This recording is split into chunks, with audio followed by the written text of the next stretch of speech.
Եվ այսպես թրիփ նախագծի երրորդ կողմը Ռուսաստանի Դաշնությունն է, հարգելի հեռուստադիտողներ, նախորդին Ամերիկայի Միացյալ Նահանգների պետդեպարտամենտը տեղեկացրեց մեզ, որ թրիփ պլյուս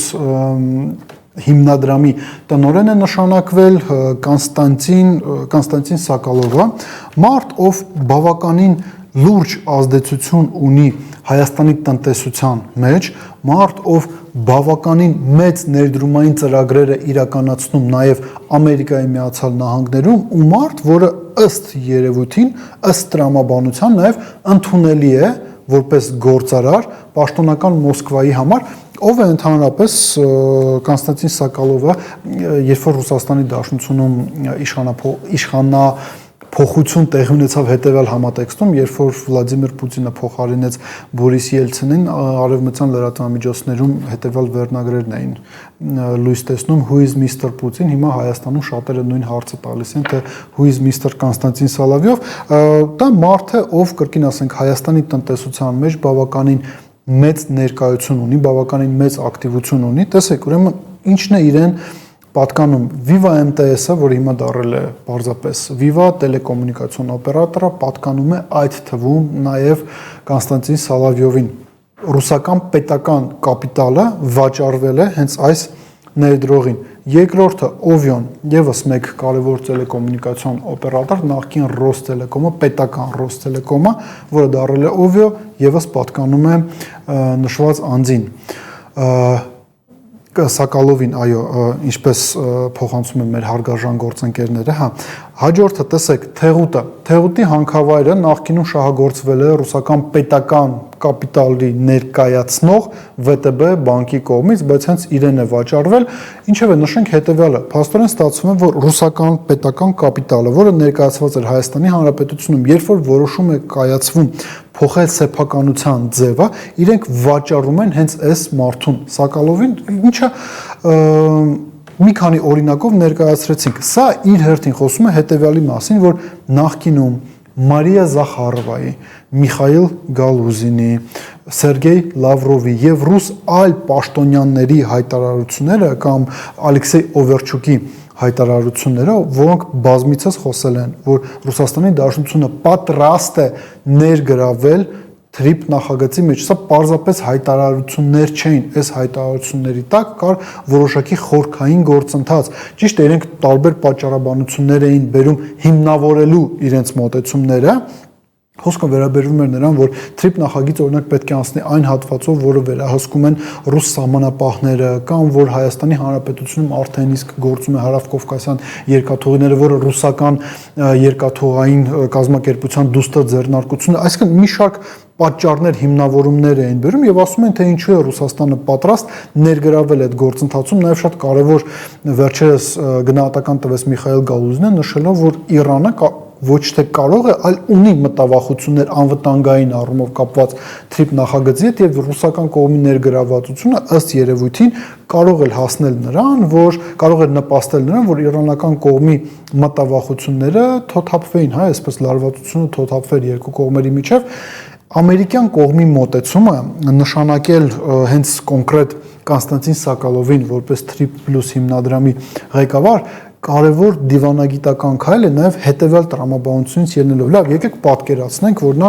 ռուսական պետության հետ, ռուսական պետական կապիտալի հետ կապ չունեցող անձնավորություն է, բայց Ամերիկայի Միացյալ Նահանգներից վստահաբար այս բոլոր գնահատականները, որոնք հնչում են Ռուսաստանի Դաշնությունից առայն, որ իրենք կցանկանային մաս կազմել թրիփի կամ թրիփը դրանից միայն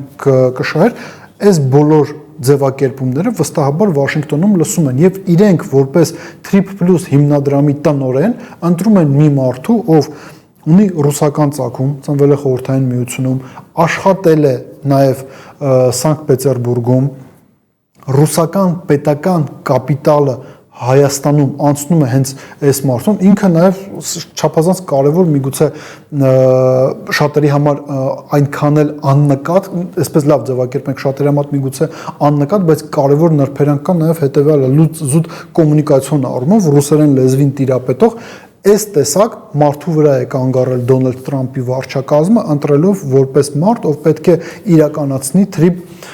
իրականացնի թրիփ նախագիծը, սա նաև խոսում է հետևյալի մասին, որ նախկինում Դոնալդ Տրամպի արած գնահատականը առայն, որ հարավային Կովկասը դա իր ձևակերպման Պուտինի տարածքն է, եթե փորձենք մի փոքր խմբագրել, այսինքն դա Ռուսաստանի, չասենք, ազդեցության գոտին է, բայց կենսական շահերի գոտին է, ըստ երևույթին ինքը շարունակում է այս նույն տրամաբանությամբ առաջ շարժվել եւ հենց Կոնստանտին Սակալովի առաջ գալը որպես Թրիպլյուս հիմնադրամի ղեկավար տնօրեն դրա ամենավառ ապացույցն է։ Ինչ հիմա եկեք վերադառնանք Նիկոլ Փաշինյանի գործոնին, իշխանական քարոզչամեքենան կրկին ասենք, իրենք փորձում էին ներկայացնել թրիփ նախագիծը որպես Հայաստանի Հանրապետության համար վահան, բայց ոչ թե Ադրբեջանից կամ Թուրքիայից, այլ առաջին հերթին Ռուսաստանից։ Ավելին, երբ որ այս կամ այն հայաստանցի պաշտոնյային հարցնում են Ռուսաստանի հնարավոր ներգրավվածության մասին, նաև նշելով այն նույն փաստարկները բերելով, որոնց մասին օրինակ խոսում է ռուսական կողմը, որ Իրանը ունի մտավախություն, Չինաստանը ունի մտավախություն կամ ընդհանրապես մենք կարող ենք բախման կիզակետում հայտնվել, շատ դեպքերում հայ պաշտոնյաները կամ կտրականապես հերքում են Ռուսաստանի պոտենցիալ մասնակցությունը թրիփին, կամ էլ գլոբալ առումով հարցին չէին պատասխանում, բայց հիմա տեղի ունենում այն, ինչի մասին Ալֆայի տաղավարում մի քանի տարի շարունակ մենք ասում ենք ու շատ ավելի ակտիվ սրա մասին սկսեցինք խոսել 2025 թվականի օգոստոսի 8-ից հետո, որ կարող է ստեղծվել մի իրավիճակ,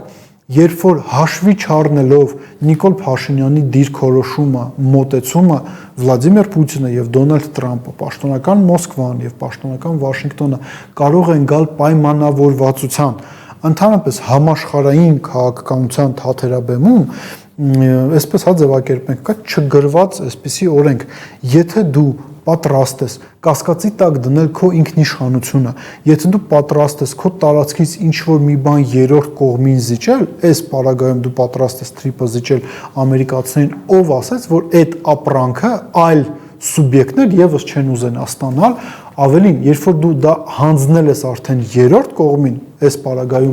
Ամերիկայի Միացյալ Նահանգներին, ով ասեց, որ այս ապրանքի, կներեք իհարկե այս ձևակերպման համար, բայց այսպես ավելի պատկերավոր է, ով ասեց, որ այս ապրանքի վերաբերյալ երրորդ կողմը չի գնա եւ Ամերիկայի Միացյալ Նահանգների հետ չի պայմանավորվի։ Այս սա է ըստ երևույթին տեղի ունենում եւ այն բոլոր քարոզը, որ իշխանությունները անում են եւ փորձում են ներկայացնել, որ սրանով իրենք Ռուսաստանը զրկելու են հնարավորությունից սահմանափակել Հայաստանի Հանրապետության ինքնիշխանությունը,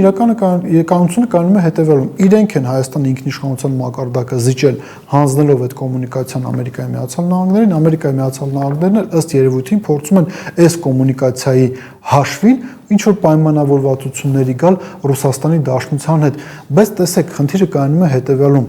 մենք եկել ենք մի կոնֆիգուրացիա, երբ որ ըստ երևույթին Ռուսաստանը եւ Ամերիկայի Միացյալ Նահանգները կարող են գալ ինչ որ մի կոնսենսուսի, առնվազն ներկայիս վարչակազմը Ամերիկայի Միացյալ Նահանգների։ Սա խոսում է հետեւյալի մասին, որ մենք կարող ենք գալ նմանաբովանդակ պայմանավորվածության նաեւ առանց Արցախի Հանրապետությունը հանձնելու։ Ու ստացվում է, որ այս ամեն ինչում